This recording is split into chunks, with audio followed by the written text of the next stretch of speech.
हमारे इष्ट मित्रों का, वो भी तुम्हें बाहर खींचने वाले हैं, इसलिए वो बहुत कठिन हो जाता।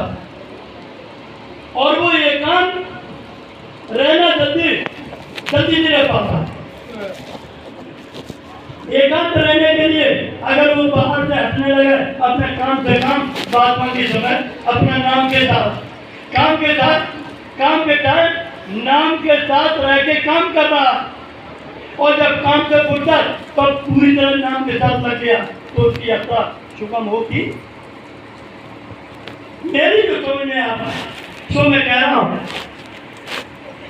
इसलिए हो सकता है हमारी गलती है, हमें कमी है, क्योंकि हमें जो समझ में आता है कि हम जब देखो जुड़ाते हैं तो हमारी कोई न कोई सूचना, कोई ना कोई इच्छा, कोई ना कोई पीठ हमें हटा देती है।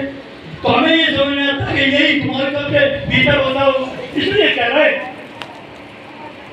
कहां तक हमारे पास ये इच्छाएं जाती है, कहां तक ये काम रूपी लहरिया लोग कहां तक जाता है, ये धीरे धीरे चढ़ते जाओ तो ये जो कर्म नीचे जो है वो धीरे धीरे छुटते जाएंगे।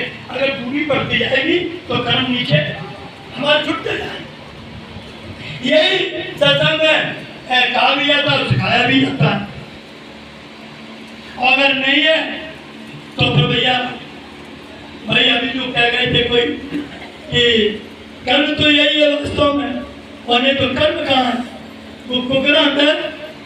अगर हम जो है कुरस्ता चल रहे हैं तो कुरस्ता पे चल रहे हैं, तो चल रहे और चलने वाला कर्म वो दोनों कुकर्म ही दूंगा।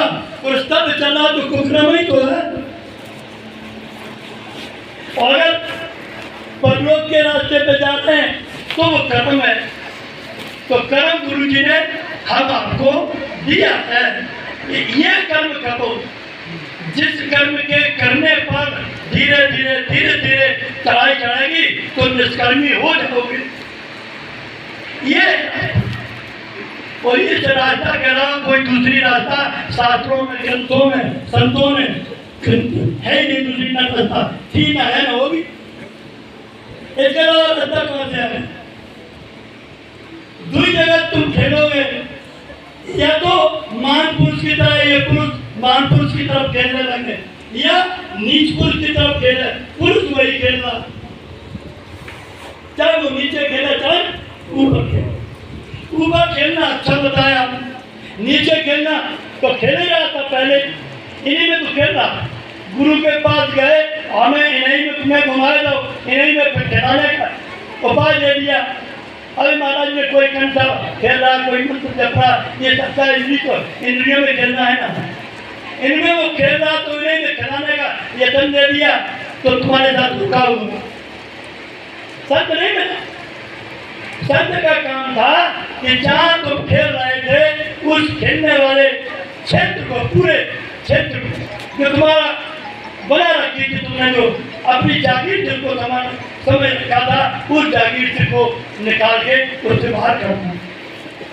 ये संत शत्रु का फार्मूला है। सभी संतों का नाम उठाकर नाम को गगन मान लेता है। जहाँ वो प्रकाशी सुखदेव दिया करा, तो जो कर्म है ना हमारे तुम्हारे भीतर कोई ने करवाए दे, और जब करवाने में करने में आ जाए तो वही खेलो, फिर वही कर्म करो। बंधु बड़ी हमारे भाई लोगों के शब्दों की बड़ी कृपा होती है, जो ये सत्संग का माहौल संतों के सानिध्य मिलता है। इस सानिध्य का जितना अधिक से अधिक खाली अपना करके, अपने भीतर खाली करके, जहाँ तक कि तुम्हारे खड़े हो, जहाँ तक कि खड़े हो, उससे आगे की समझ सत्संग में पूरा फला मिल जाती है। तो उससे आगे के लिए बिल्कुल मजबूती के साथ, पूरी तरह से निमग्नता के साथ अपनी यात्रा आगे बढ़ाना शुरू कर दो। इन्हीं शब्दों के साथ गुरु महाराज की वाणी को विश्राम देता हूँ। प्रेम चतुर्देव भगवान की जय।